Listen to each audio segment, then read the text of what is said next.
الحمد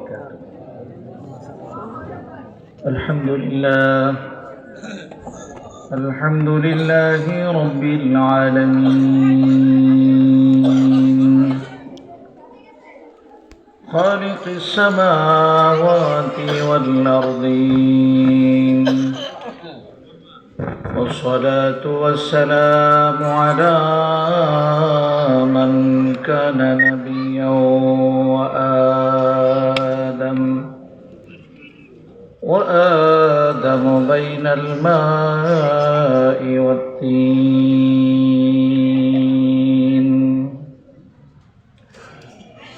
فقد قال الله تبارك وتعالى في كلامه المجيد وفي فرقانه الحميد أعوذ بالله من الشيطان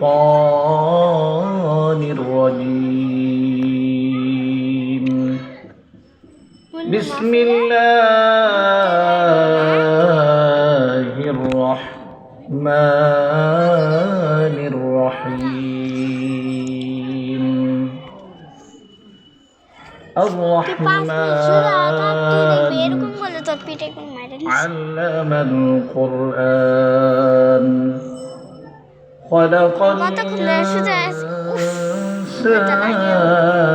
علمه البيان صدق الله المولانا العظيم وقال رسول الله صلى الله تعالى عليه وسلم خيركم من تعلم القرآن أو كما قال عليه الصلاة والتسليم في شان حبيبه ومحبوبه ومعشوقه مخبرا وآمرا إن الله وملائكته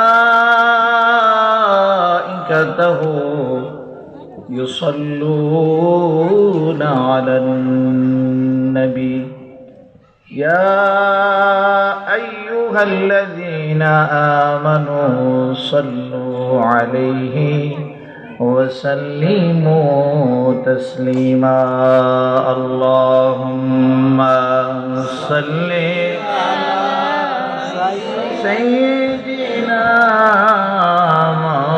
مولانا محمد وعلى آل سيدنا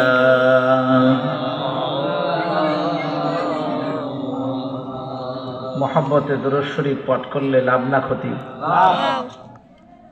দুরূদ শরীফ এমন একটা আমল, আল্লাহর কোনো বান্দা যদি অন্য কোনো আমল নাও জানে, অন্য কোনো দোয়াও যদি তার না জানা থাকে, শুধু যদি দুরূদ শরীফ পাঠ করে, আল্লাহ পাক এই দুরূদ শরীফের খাতিরে সমস্ত আমলগুলিকে কবুল করে।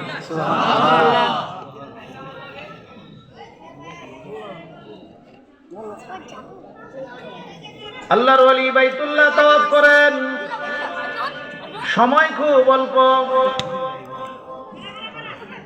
আল্লাহর ঘর তাওয়াফ করার সময় যারা পবিত্র হজ অথবা পবিত্র উমরা আদায় করেছেন, উমরার অন্যতম একটি ফরজ, হজের অন্যতম একটি ফরজ হচ্ছে আল্লাহর ঘর তাওয়াফ করা। বাইতুল্লাহ চতুর্দিকে হাজরে আসওয়াদ থেকে শুরু করে আবার হাজরে আসওয়াদ পর্যন্ত ঘোরা শুরু করার পর থেকে মাঝখান দিয়ে রুকনে ইয়ামিনী থেকে হাজরে আসওয়াদ পর্যন্ত একটা দোয়া পাঠ করতে হয়। আল্লাহর হাবিব সাল্লাল্লাহু তাআলা আলাইহি ওয়াসাল্লাম ওই দোয়া আমাদের শিক্ষা দিয়েছেন।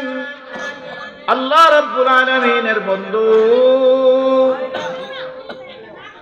আল্লাহর ঘর তাওয়াফ করেন, হঠাৎ করে খেয়াল করে দেখলেন এক যুবক আল্লাহর ঘর তাওয়াফ করতেছে, কোনো দোয়া পড়ে না, শুধু দুরূদ শরীফ পাঠ করে। আল্লাহু আকবার বলে, শুধু দুরূদ শরীফ পড়ে আর অজর নয়নে চোখ দিয়া পানি ছাড়ে। শুধু দুরূদ শরীফের এত মর্যাদা। আল্লাহর ওয়ালি তাওয়াফ শেষে যুবকটাকে কাছে ডাক দিয়ে জিজ্ঞাসা করে, যুবক, আল্লাহর ঘর তাওয়াফ করার সময় কত মানুষ কত দোয়া করে, আল্লাহর কাছে চায়, আল্লাহ রব্বুল আলামিন বান্দার দোয়াগুলি কবুল করে। দেখলাম তুমি শুধু দুরূদ শরীফ ছাড়া আর কোনো আমল করছো না, কারণ কি? সংক্ষিপ্তভাবে বলে, হুজুর, এই দুরূদ শরীফের এত মর্যাদা, এত ফজিলত আমি লাভ করেছি, দুরূদ শরীফের এত মর্যাদা, এত মর্তবা আমি লাভ করেছি, এত ফায়দা আমি আল্লাহ রাব্বুল আলামিন আমাকে দিয়েছে, দুরূদ শরীফ ছাড়া আমার আর কোনো আমল ভালো লাগে না। জোরে বলুন সুবহানাল্লাহ। কি আমল বাবা? কি সেই আমল, কি ফায়দা, কি ফজিলত তুমি লাভ করেছো?